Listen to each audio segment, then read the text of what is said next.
sabia que a raiz dos transtornos emocionais estão no seu inconsciente? O inconsciente possui diversas características, entretanto, nós podemos definir as regras de funcionamento do inconsciente em apenas 3. Entender estas regras vai te ajudar a saber de onde surgem os transtornos emocionais. Transtornos como a ansiedade, os medos, as angústias, enfim, todos os transtornos emocionais criados pela mente humana. Eu sou o Marcos Mendes, sou terapeuta emocional com formação internacional em terapia de reprocessamento generativo, a TRG.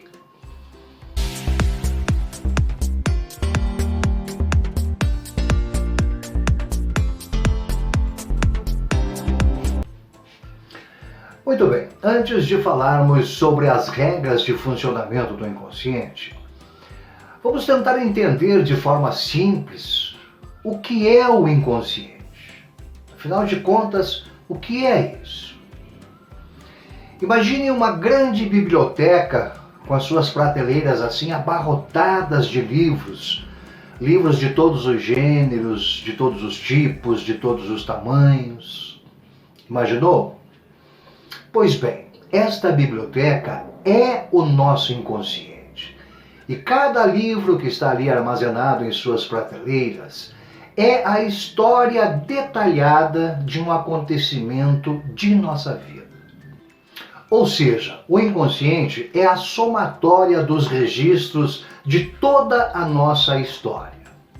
O problema é que essa biblioteca chamada inconsciente, ela separa os livros em apenas 2 categorias: as histórias boas, felizes, e as histórias ruins, as histórias perigosas. Você conseguiu visualizar mais ou menos como é o nosso inconsciente? Bacana. Então vamos falar um pouco sobre as regras de funcionamento desse inconsciente. Ao entender essas regras, as regras de funcionamento do nosso inconsciente, você poderá compreender de forma assim mais simples, mais clara, onde estão as causas dos transtornos emocionais. Ok? Vamos lá, a primeira regra então. O inconsciente é atemporal. Ou seja, para o inconsciente não existe passado e não existe futuro. Toda a memória que ele libera é como se o fato estivesse acontecendo agora, neste momento. Certo? A segunda regra é que ele busca a felicidade. Ou seja, ele busca entender os fatos, aprender com eles para haver um crescimento e um amadurecimento emocional. E a terceira regra é a compulsão à repetição. Ou seja, quando ele não consegue cumprir a segunda regra, ele precisa experimentar novamente as mesmas sensações do fato ocorrido para que ele possa reprocessar essas informações. Bom, veja bem, é importante ressaltar que todos aqueles registros armazenados no inconsciente, eles são usados por ele, pelo inconsciente, como fonte de informação. Fonte de informação para as nossas ações, para as nossas reações e para as nossas sensações também. Tudo aquilo que o inconsciente registra, ele registra com todos os detalhes. O que aconteceu, quando aconteceu, onde aconteceu, era dia, era noite, estava calor, estava frio, havia outras pessoas envolvidas na situação, como eram essas pessoas? Tinha chuva, tinha vento, enfim, todos os detalhes do fato, do acontecimento, são registrados pelo inconsciente. E uma vez registrados todos os detalhes, o inconsciente generaliza o potencial daquela situação para o bem ou para o mal. Né? Ou seja, qualquer situação semelhante que venha a acontecer depois, ele vai comparar os detalhes para poder sinalizar para o nosso corpo Se é algo bom, que nós não precisamos nos preocupar com aquilo, ou se é algo ruim, algo que pode nos trazer perigo. Ok? Bom, vamos tentar explicar isso na prática, para que nós possamos entender melhor. Tá? Imagine aí uma criança que lá pelos seus 10 anos de idade, mais ou menos, participou assim de um almoço, onde estavam também vários dos seus amiguinhos, e onde ela pôde experimentar pela primeira vez um prato diferente, uma comida diferente, e que ela gostou muito dessa comida. Foi um almoço divertido, foi um almoço saboroso, e que deixou esta criança muito feliz. Ok? O fato então foi registrado no inconsciente como algo bom, algo prazeroso.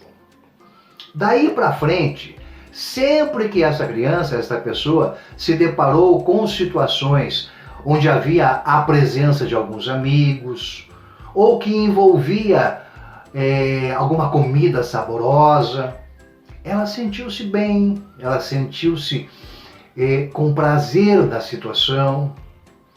Por mais que tenha sido assim uma situação simples, mas o registro daqueles detalhes no inconsciente liberaram no seu corpo alguns hormônios que são neurotransmissores, que impelem a um estado de felicidade, um estado de prazer, de bem-estar.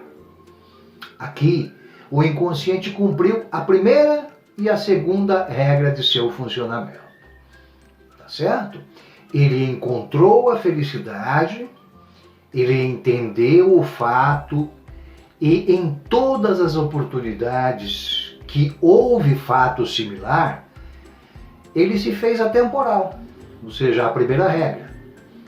Ele disparou as mesmas sensações e sentimentos como se o fato original estivesse acontecendo novamente naquele momento, em todas aquelas ocasiões, em todos aqueles momentos que haviam elementos parecidos.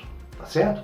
Aliás, essa primeira regra do inconsciente, ela sempre irá se cumprir, seja em boas situações ou em más. Tá? Neste exemplo da criança, né, como ele já encontrou a felicidade em relação àquele fato, que é a sua segunda regra, não é necessário ele utilizar a terceira regra. Ou seja, no nosso exemplo, não foi necessário que ele impelisse a pessoa a situações similares para que ele pudesse reprocessar os fatos. Entendido?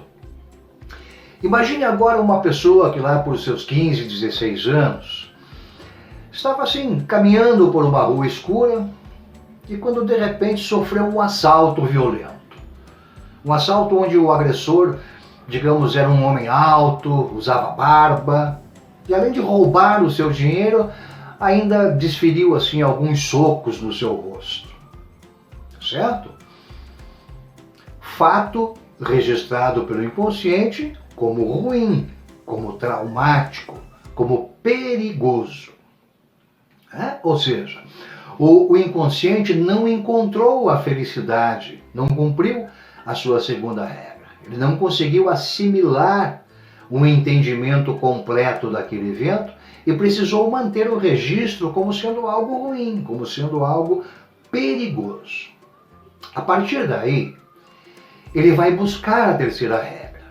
Esta pessoa, durante os anos seguintes da sua vida, com certeza se deparou algumas vezes com situações que continham alguns elementos daquele trauma que ficou registrado, alguns elementos que estavam presentes naquela situação original. Ela por vezes se viu em ruas escuras, com certeza ela cruzou com homens de barba em lugares pouco movimentados e várias outras situações correlatas com aquela situação original. E em todas estas situações, todos esses acontecimentos, o inconsciente utilizou a regra número 1. Ou seja, o inconsciente, reconhecendo a similaridade de alguns fatores, né, com o registro ruim que ele tem, ele disparou nesta pessoa as mesmas sensações e sentimentos desagradáveis que houveram lá no assalto, que houveram lá atrás. Para o inconsciente, devido à sua atemporalidade, né, que é a regra número 1, era como se o assalto estivesse acontecendo em todas aquelas situações. Embora situações similares, mas com a presença de elementos que estavam presentes naquela primeira. Então, para o inconsciente, o assalto estava acontecendo novamente, naquele momento. E desta vez, os hormônios neurotransmissores que foram disparados foram os hormônios estressores, os hormônios de alerta. Tá? Embora a pessoa nem se lembrasse mais de forma consciente daquele assalto, para o seu inconsciente, o assalto estava acontecendo em todas as vezes que havia a presença de alguns elementos similares ao assalto original. Em todas estas vezes, a pessoa sentiu medo, a pessoa ficou ansiosa e sem ao menos ter ideia do porquê este sentimento estava acontecendo. Fez sentido para você? Pois bem, aí é que está a raiz, aí está a causa de transtorno emocional. É o nosso inconsciente agindo na tentativa de nos proteger de um perigo, que na maioria das vezes nem existe. Conseguiu entender? Ok. Resumindo então, o inconsciente detectou numa situação qualquer elementos parecidos com um fato que ele tem gravado como ruim. Automaticamente ele vai agir para nos proteger. E como é que ele vai fazer isso? Ele vai colocar-nos em estado de alerta. Tá? Ele dispara alguns hormônios, né, principalmente noradrenalina, adrenalina, que são neurotransmissores que vão colocar o nosso corpo, vão colocar todo o nosso organismo em estado de alerta para lutar contra aquela situação ou para fugir daquela situação, que é uma situação que para o inconsciente está acontecendo naquele momento, aquela mesma situação que ele gravou. Como ele é atemporal, aquilo está acontecendo de novo. Então ele quer nos proteger, ele quer que a gente fuja daquela situação ruim ou que a gente lute, que a gente enfrente. Certo? Então com essa descarga hormonal estressora que ele faz no nosso organismo, aí é que aparece a ansiedade, é que aparecem os medos. Tá? E muitas vezes a gente nem sequer lembra do fato que originou. Mas a raiz do problema está lá naquele fato. Tá certo? Conseguiu compreender? Então tá bom. Olha, eu espero mesmo que você possa ter entendido um pouco melhor onde se originam os nossos transtornos emocionais e como as regras do inconsciente afetam a nossa vida no dia a dia. Tá certo? Não esquece de deixar o seu like ou o seu dislike, né, se você não gostou, para eu saber se você está gostando ou não dos conteúdos. E compartilhe essas informações com quem você gosta. E olha, se você quiser saber mais sobre transtornos emocionais ou quiser conhecer um processo terapêutico que pode te livrar dos transtornos emocionais apenas com o funcionamento natural do seu cérebro, o seu inconsciente, clica lá no link que está na bio do meu Instagram e daí vamos conversar, tá bom? Fique bem e até a próxima!